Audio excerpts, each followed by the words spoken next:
care for other people. So one thing you got to identify is, where are you living? What's your home? What's your habit? And then the way to change it is, when I was homeless, literally on my own, just getting started, I didn't have the internet, but I decided I had to go to a library and I had to feed my mind. And I always tell people the first stage is, weeds grow automatically. One of my teachers taught me, he said, every day stand guard at the door of your mind and feed it something good. Because if your worst enemy puts sugar in your coffee here, you're fine. If your best friend by accident trying to help you put some strychnine, you're dead. So if you feed your mind every day, 30 minutes a day of reading something, hearing something. Second, you got to strengthen your body. And the reason, Pierce, is fear is physical, right? So is stagnation, so is numbness, so is sadness, so is rage. And when you go in and change your body by an intense workout or a run or even an intense walk and the blood's flowing through you, science has shown it instantly changes your biochemistry. And now your mind and body are working together. Third thing, all these people did in common, if you watch, they found a mission bigger than themselves. Yeah. Something that they wanted to aspire to that was worth more than their pain. And then the fourth thing is, you got to find a role model. You heard it with Nick.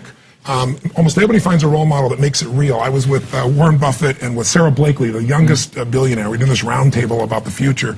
And when you listen to this woman, and when women meet her, they don't just love Spanx, her product that made her a billionaire. They love this woman because she's a role model of what's possible. Yeah. When you get a role model, it becomes real to you if you get a plan, you get a goal plan, and you take massive action. And the last step, number 5, there's always somebody worse off than you are. I don't care what you've done. So if you can go help somebody worse off, it puts your life in perspective, and it also reminds you life's not about me, it's about we. I always tell people, the secret to a great life, the secret to living, is giving. And when you realize there's something in you still to give, even if you lost your legs, even if you've been through a horrific financial situation, your life can improve, but more importantly, you'll have a meaningful life because your life will contribute to other people. You think about the first thing that determines whether you can do something or not, and I put that in this first box at the top here on the left side. It's potential. Like, what's the potential of a human being?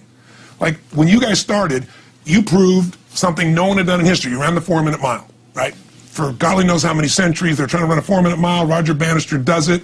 How did he do it? Do you remember? You did it in this industry, right? You made $1 million in a day. No one had ever done that in history, right? After you did it, a bunch of other guys are doing it because it became possible. Roger Bannister didn't just go physically practice. He made a shift in his head. He practiced in his head because he could never achieve it physically, so he had to change in his head first so that the result became certain enough he believed it, and then his body got him through. After Roger Bannister ran that 4-minute mile, within 2 years, 37 people ran a 4-minute mile. Wow. When no one in history had ever done it. Now here's how it works. The potential for anybody getting your product is extraordinary. They can do what you've done as much, more or less. They can do whatever they want to do. The potential's there. The market's proven that. Whether or not they tap into that potential has a lot to do with what action they take, which is the question you came to me with, right?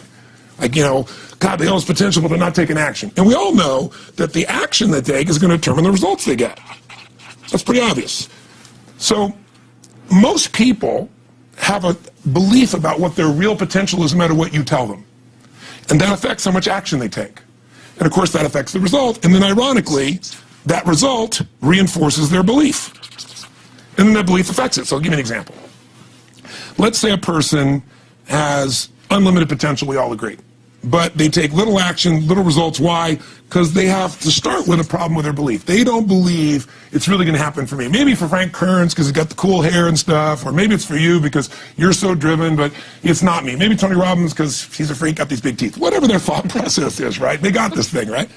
But what happens is, if you believe that there's very little potential, how much action are you going to take? Nothing. Nothing, little. And when you take little potential with a little action, what kind of results do you get? Lousy little results. And when you get little results, what does that do to your belief? You go, see, I told you this was a waste of time, told you this wouldn't work. And then what happens? You tap even less potential. You take even less action. You get even worse results.